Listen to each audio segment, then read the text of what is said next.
আগামী জাতীয় সংসদ নির্বাচনকে সামনে রেখে নাশকতা মুক্ত পরিবেশ নিশ্চিত করতে যশোরে মাঠে নেমেছে যৌথ বাহিনী।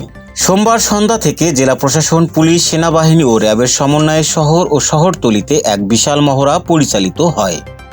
অতিরিক্ত জেলা ম্যাজিস্ট্রেট ইরুফা সুলতানার নেতৃত্বে জেলা প্রশাসকের কার্যালয় থেকে অন্তত 30টি গাড়ির বহর নিয়ে এই টহল শুরু হয়। আপনারা জানেন যে আগামী 12 ফেব্রুয়ারি 2026 তারিখে জাতীয় সংসদ নির্বাচন অনুষ্ঠিত হবে। তো নির্বাচনকে কেন্দ্র করে আমরা সমগ্র যশোর জেলার প্রতিটি উপজেলাতে বিজ্ঞ এক্সিকিউটিভ ম্যাজিস্ট্রেটদের দায়িত্ব দিয়েছি এবং আজকে থেকে আমরা যৌথ অভিযান বা প্যাট্রোলিং যেটা বলেন সেটা শুরু করেছি। এবং এটা শুধুমাত্র যশোর সদর না, আমরা প্রত্যেকটা উপজেলাতেই পরিচালনা করছি। বহরটি পুরাতন কসবা, উপশহর, মনিহার ও চাষড়া চেকপোস্ট সহ শহরের গুরুত্বপূর্ণ এলাকাগুলো প্রদক্ষিণ করে। অভিযান চলাকালে চাষড়া এলাকায় অর্ধশত যানবাহনে তল্লাশি চালানো হয় এবং কাগজপত্র না থাকায় 3টি মোটরসাইকেলের বিরুদ্ধে মামলা দেওয়া হয়। অতিরিক্ত জেলা ম্যাজিস্ট্রেট জানান, নির্বাচনে যে কোনো ধরনের নাশকতা রুখতে জেলা রিটার্নিং অফিসারের নির্দেশনায় এই যৌথ অভিযান অব্যাহত থাকবে।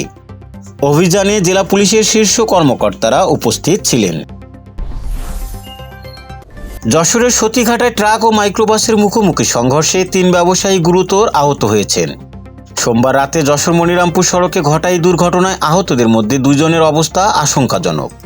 প্রত্যক্ষদর্শীরা জানান, রাত 9:30টার দিকে মনিরামপুরগামী একটি মাইক্রোবাসের সাথে বিপরীত দিক থেকে আসা ট্রাকের প্রচণ্ড সংঘর্ষ হয়। এতে মাইক্রোবাসটি দুমড়ে মুচড়ে যায় এবং ভেতরে থাকা যাত্রীরা আটকা পড়েন। আহত আব্দুল জলিল, জাকির হোসেন ও রহমত আলীকে উদ্ধার করে দ্রুত যশোর জেনারেল হাসপাতালে ভর্তি করা হয়। অবস্থা সংকটাপন্ন হওয়ায় 2 জনকে ইতিমধ্যে ঢাকায় রেফার করা হয়েছে। তবে এই দুর্ঘটনার সুযোগ নিয়ে অমানবিকতার অভিযোগ তুলছেন মাইক্রোবাসের মালিক SM খালেক। তিনি দাবি করেন, আহতদের উদ্ধারের সময় সুযোগ সন্ধানী কেউ তাদের সাথে থাকা ব্যাগ ভর্তি 5 লাখ টাকা এবং দামি আইফোন সহ বেশ কিছু মোবাইল ফোন লুট করে নিয়ে গেছে। তারা সবাই ঢাকা থেকে ব্যবসায়িক কাজে খুলনার দিকে যাচ্ছিলেন। যশোর কোতোয়ালি থানার পুলিশ ঘটনাস্থল পরিদর্শন করেছে। দুর্ঘটনা কবলিত যান দুটি পুলিশ হেফাজতে থাকলেও টাকা ও মালামাল উদ্ধারে তদন্ত শুরু করেছে আইন শৃঙ্খলা রক্ষাকারী বাহিনী। সারা দেশে সাম্প্রদায়িক সহিংসতা, হত্যা, ধর্ষণ ও লুটপাটের প্রতিবাদে যশোরে মানববন্ধন করেছে নাগরিক সমাজ। সোমবার দুপুরে যশোর প্রেস ক্লাবের সামনে আয়োজিত মানববন্ধনে অংশ নিয়ে বিচারহীনতার সংস্কৃতির বিরুদ্ধে তীব্র ক্ষোভ প্রকাশ করেন বিভিন্ন শ্রেণী পেশার মানুষ।